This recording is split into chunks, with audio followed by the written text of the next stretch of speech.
Hello, and welcome back to Walking Close to Christ.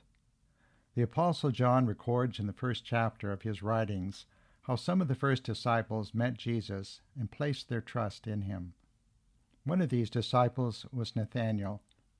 This came about when his friend Philip went to find him to tell him about his own encounter with Jesus.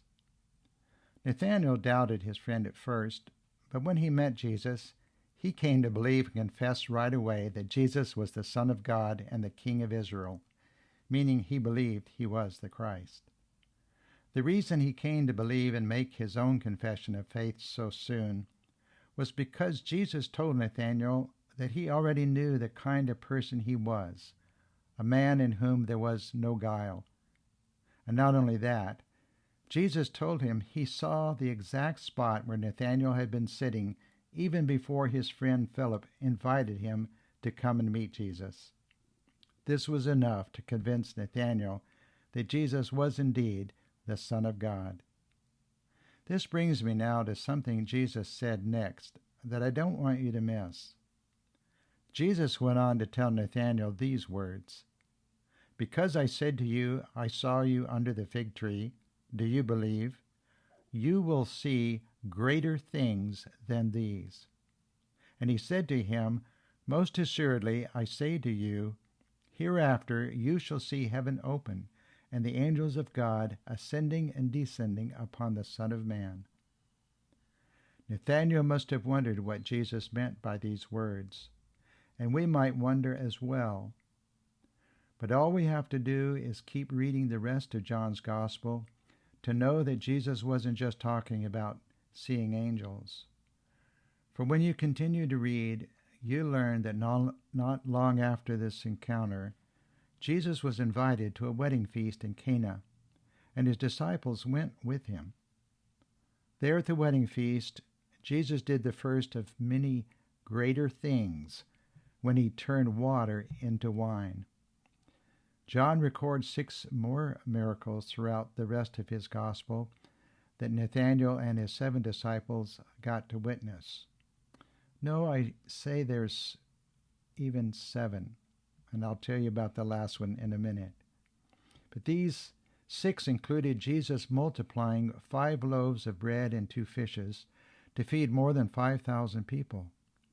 It included the healing of a man who was born blind, as well as Jesus raising Lazarus from the dead. But here's what else we don't want to miss. At the wedding feast, no one else knew or saw what Jesus had done except the disciples and the few servants who served the water made into wine. No one else saw Jesus heal the man born blind except those who were with him. No one else but his disciples and Lazarus' sisters saw Jesus raise Lazarus from the dead. The other gospel writers also include the miracle of Jesus walking on the Sea of Galilee in the midst of a storm, and the calming of a storm with just the command of his voice. Again, it was only those who were with Jesus who got to see these greater things and to be a part of it, like when Jesus bid Peter to step out of the boat and walk on water. And these were just some of the things they witnessed and got to be a part of.